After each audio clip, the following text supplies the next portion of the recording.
Welcome back, everybody. It's the next episode of the Fearless Business Podcast. I'm your host, Robin Waits, the Fearless Business Coach. I've got a very renowned guest today in the form of Bryan Clayton, who is the CEO and co-founder of GreenPal. And it's fair to say, I'd say you're a veteran business owner, entrepreneur. Really looking forward to digging into your story today, Bryan. Welcome to the show. Was there a point when you thought, oh goodness, I've started doing this thing again, started up another business, and am I doing the right thing? Was there a part where, if your partner was on the scene, like, was she kind of questioning everything that, all the decisions you were making and things like that? And consequently then to that, what was the point where you were like, no, this is working, this is going to plan? Great question. There's a time in every entrepreneur's life where you feel like, I don't know what I'm doing. Nothing is working. Everything is failing. And my spouse is about to leave me. It's almost like you're not like pushing hard enough unless you go through that. So like, I definitely went through that. The first 2 or 3 years were really, really, really hard.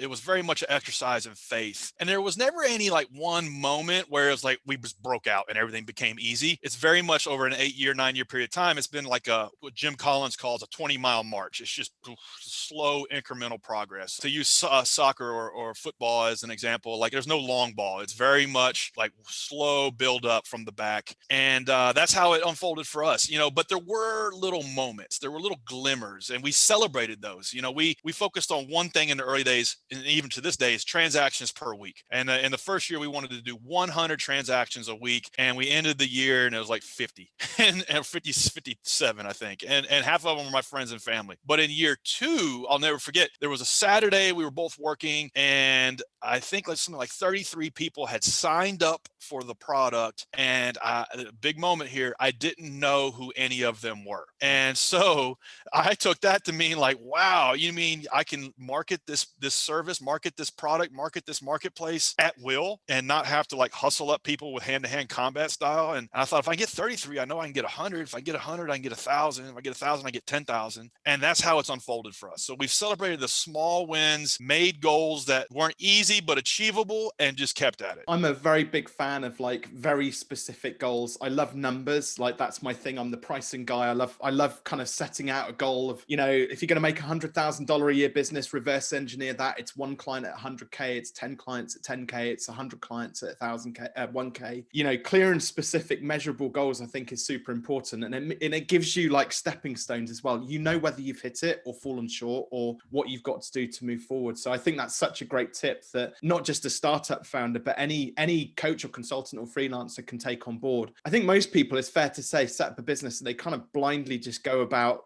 selling some stuff, and Right. They don't really evaluate it until a coach comes along and about 3 to 5 years down the line, tells them to have a look backwards. And a quick question, I know this is a slight shift in gears here, but was it easier, would you say, or harder to grow a business having already had a successful business? Yeah, it's a great question. So I spent 15 years in running a traditional blue collar style of business. It was a lawn care and landscaping company. I built that from just myself and a push mower to over 150 people, and got that company over $10 million a year in annual revenue, and sold it. And it doesn't happen a whole lot in this industry. And so here I am, I'm selling this business, and I retired. I didn't have to work anymore, which was nice. And I think I know everything there is to know about business. I'm riding my high horse, starting my second company, GreenPal. And that's one of the beautiful things about business. It's like a humble feedback machine. It will knock you down and it will bring you back down to earth quicker than I think almost anything else in life. And so I start this app, and